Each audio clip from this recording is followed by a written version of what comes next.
Untuk penggunaannya yang pertama adalah nanti kita nyalakan monitornya. Jadi ini ceritanya udah terpasang ya untuk elektrodanya. Kemudian kita nyalakan monitornya. Nanti tuas dari off ini kita pindahkan ke monitor sini ya. Jadi nanti pas OSC kalian masuk ya, kalian persiapan tadi ada persiapan alat tadi, persiapan tim, persiapan pasien dan sistem pasien. Itu saya jelaskan dulu. Ini ke monitor berarti nanti saya akan memberikan gambaran EKG. Harusnya di sini ada. Ya, cuma karena ini enggak sinkron, jadi nanti manual saja. Harusnya ada simulasi EKG nanti mungkin simulator EKG. Nah, nanti gambarannya akan saya berikan ya berupa kertas EKG ini, gambaran EKG-nya. Gitu. Dia apa? Misalkan IF, berarti kita harus lakukan DC shock. Caranya adalah tadi udah komputer kita pindahkan ke manual briefing. Sebenarnya bisa AED sih, karena di AED itu dia otomatis kan, jadi nanti ada instruksi. Kalau kita lagi banyak-banyak manual DP, kemudian kita atur joule-nya. Untuk tipe defibrilator yang bifasif, artinya dia dua-duanya mengeluarkan energi, ya, kedua pedal ini, itu adalah 200 joule. Tapi kalau yang monopasif 350 joule. Kalau untuk anak-anak beda lagi. Anak-anak 5 joule per 20. Nah, nanti mau pas OC kalian kecilkan saja. Bahaya ya. Kecilkan aja jadi 10 aja. Ya. Tapi tetap kalian mau bilangnya permakannya 200 joule. Nah, kemudian setelah diatur energinya ini ya, energi untuk mengaturnya ya, seleksinya di situ. Kemudian kita ambil pedalnya ya.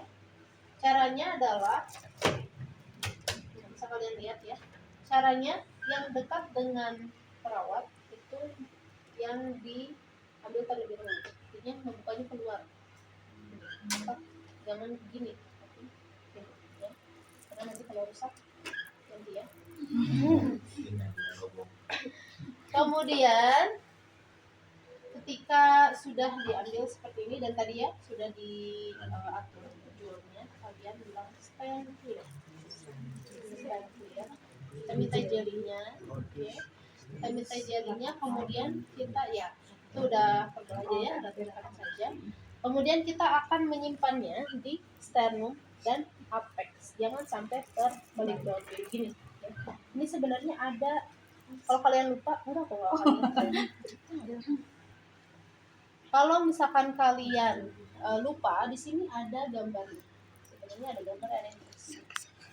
Yang di dekat ketiak ya di bawah ini adalah apex. Untuk sternum dia ya namanya di sternum ya, di dekat sternum. Sternumnya sebelah kanan di mid clavicular.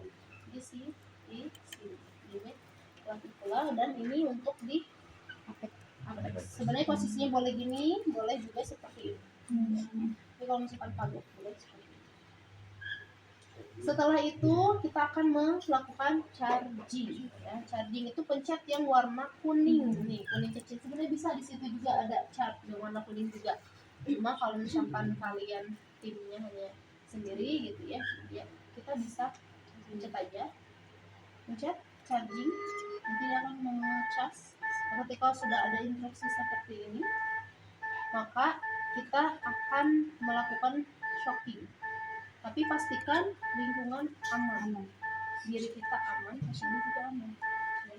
Jadi kita instruksikan bahwa dalam hitungan ketiga kita akan melakukan shocking. Jadi shock on 3. Shock on 3. Kemudian pastikan semuanya aman. Kita lakukan shocking. Shocking dengan memencet dua-duanya ya, yang oranye. Kedap-kedip begini. 3, 2, 1, shocking. Udah, shock deliver. Shock deliver dua-duanya. Udah gitu, lanjut karena sesuai algoritma adalah dia JP. Misalkan tadi kasusnya kita ya. kita RJP, silakan tim RJP untuk melakukan RJP sebanyak 5 siklus. Kemudian untuk pemberian atau algoritma pertama tidak diberikan obat terlebih dahulu. Misalkan nih habis itu kita kan harus analisis lagi. Itu udah satu siklus. Kita analisis dengan menyebut apa tadi? SAS. Ketika menyebut SAS, saya akan memberikan lagi gambaran lagi yang kedua. Misalkan masih VM, berarti nanti kita di C-shock lagi. Tapi untuk di uprak bisa kali aja mau di C-shocknya, jadi kesananya terbelakang saja. Lakukan di C-shock, kemudian RJP 5 siklus dan kita berikan epinephrine. Nah, epinephrine ini perlu di flush atau didorong dengan NaCl 0,9%.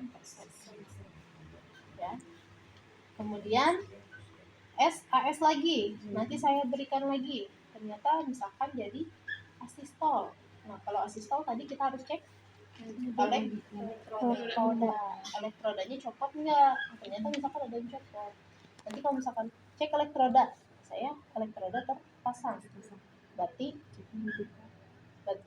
benar itu asistol. Berarti kita akan lakukan RJP 5 siklus, kemudian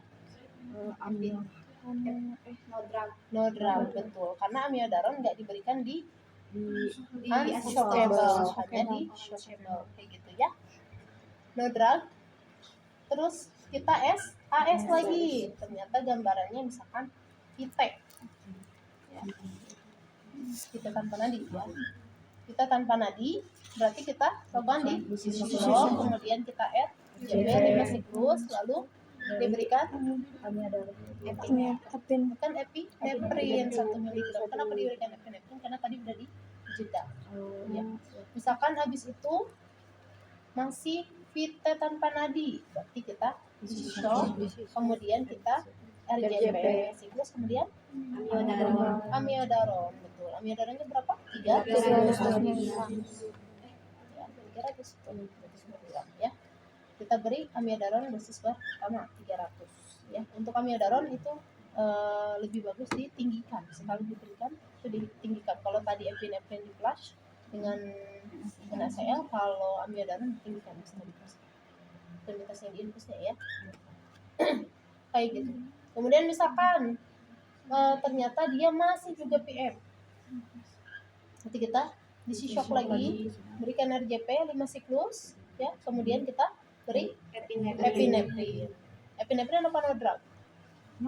Epinephrine, karena tadi udah terjeda oleh amiodaron. Misalkan habis itu jadi PA atau misalkan gambarnya sinus ritem, berarti kita harus cek nadi dulu. Ternyata nadinya nggak ada, berarti PA. Kalau PA berarti kita lakukan RJP 5 siklus, kemudian no drug. Kenapa no drug? Karena tadi sudah dikasih epinephrine. Gampang ya. Begitu terus sampai nanti pertama sinus ritem, ada nadinya, berarti benar-benar sinus ritem. Kita akan lakukan monitor lebih lanjut gitu ya. Atau pasiennya mengalami tanda-tanda kematian. Ya, misalkan pupilnya membesar atau mediasis, berarti hentikan ya. Bisa terus-terusan kayak gitu. Bisa dipahami? Insyaallah. Gampang ya? Insyaallah.